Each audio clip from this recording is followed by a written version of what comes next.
Welcome to the Coaching Connection podcast, brought to you by the Gateway Training Center, the home for all of your life coach training needs. I am Katy, educator and your trusted friend in the coaching world. I am here to share with you best practices, coaching examples, and tools to help you on your professional coaching journey. Hello, and welcome to this week's episode of the Coaching Connection podcast. I'm Katy, your coach educator, and on today's episode, I would like to introduce you to a simple and effective tool to help you when you get to the part of the coaching discussion where the person you are working with is setting goals and considering the action steps that will make up that SMART goal or short-term goal that's going to lead to something more long-term. I have noticed that when we are coaching, and especially with training coaches, when you are new, it's easy to hear a goal, an option of something that a person could do, and to then become a little bit more directive and jump on that and say, okay, great goal. What are we going to do? How are we going to make that a SMART goal? Before we've asked our participants, with all of the options that you have mentioned so far, what would you like to do? Can you hear the difference? The first time is we ask somebody, what could you do? They share 2 or 3 options. We pick one and say, what's next?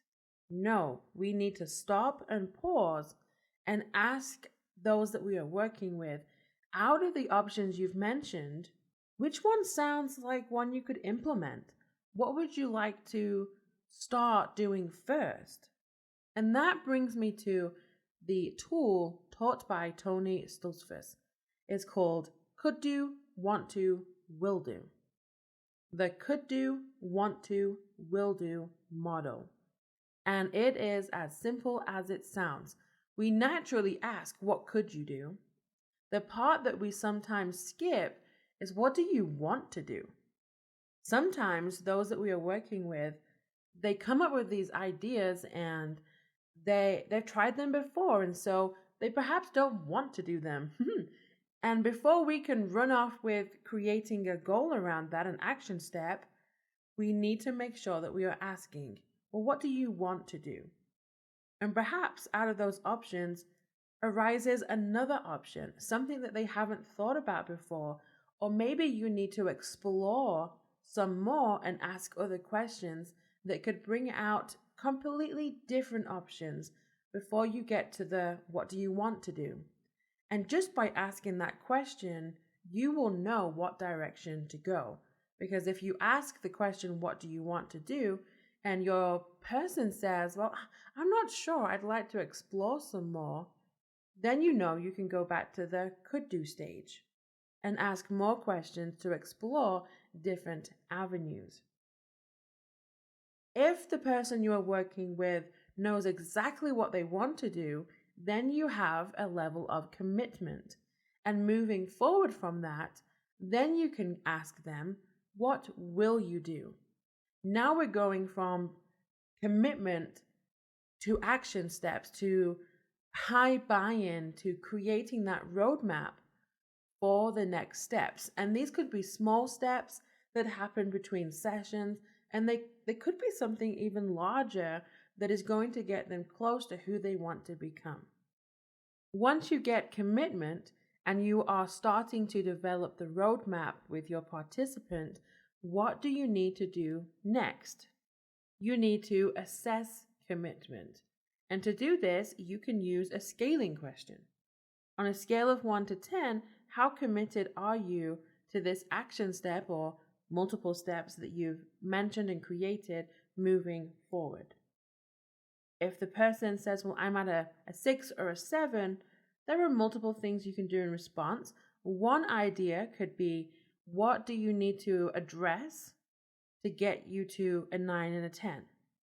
Or you could take a motivational interviewing concept path, which is where you ask, you mentioned that you're at a 6 or a 7, somewhere in between.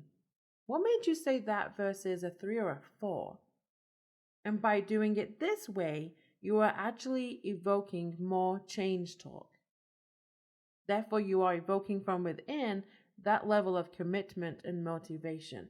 So that is two ways that you can use scaling questions to go up to get to a 10, or to invite the person you're working with to think a little bit deeper on just why they said the number that they said and what that means to them.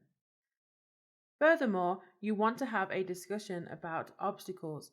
Ask the person you are working with what obstacles might stand in their way that they need to prepare for in advance that you can discuss together in your session.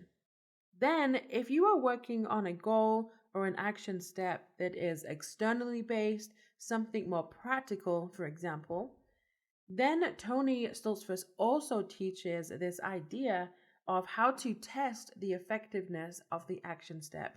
And he calls this CD squared: clarity, date book, commitment, and deadline. Clarity, date book, commitment, and deadline. Clarity around the roadmap.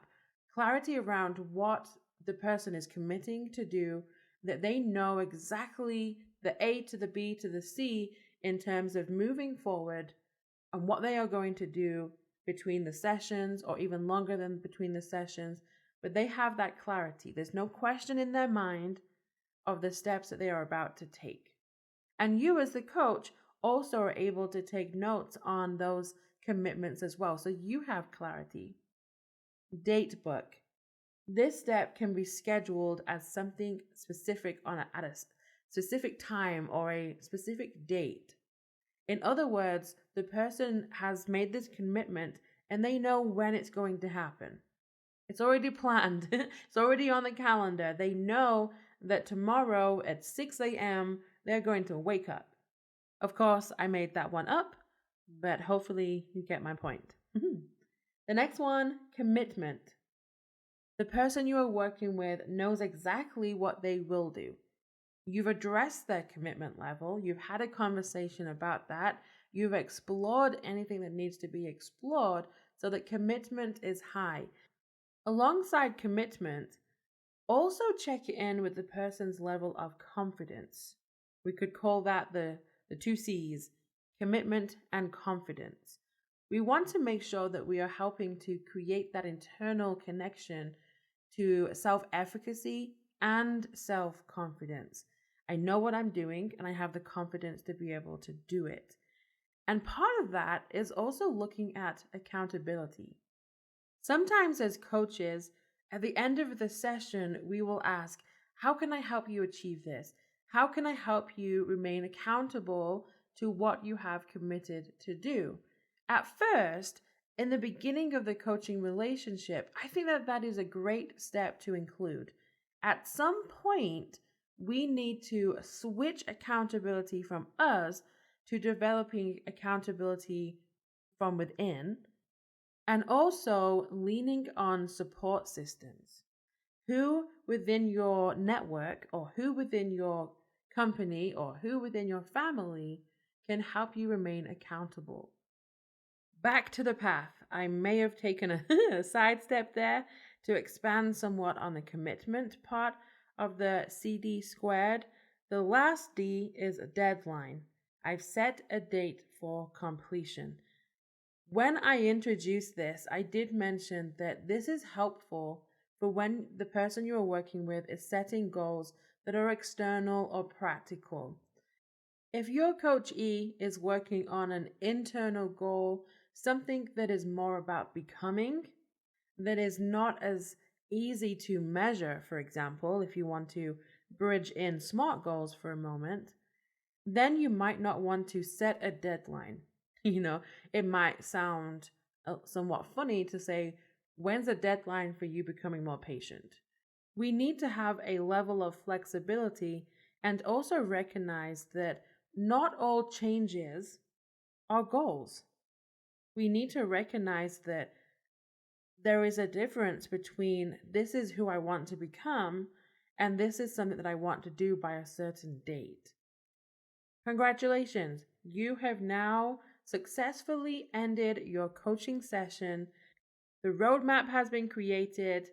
Everybody has clarity about what's going to happen moving forward, and you say goodbye, looking forward to your next session. Question: what do you do at the beginning of your following session? Simple.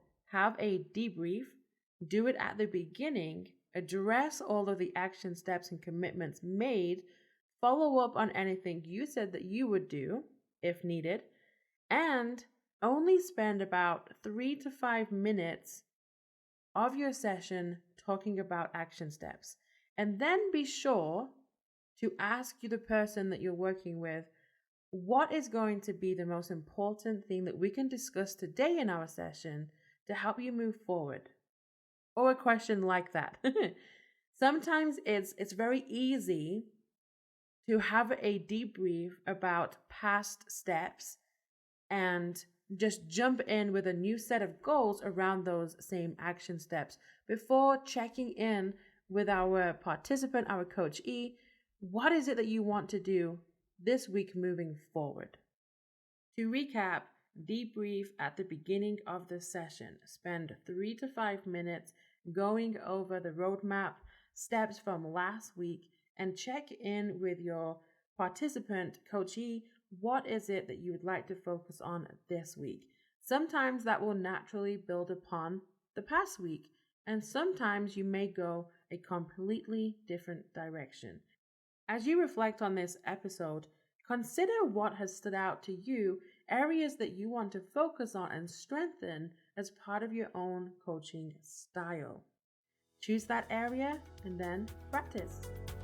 Happy coaching!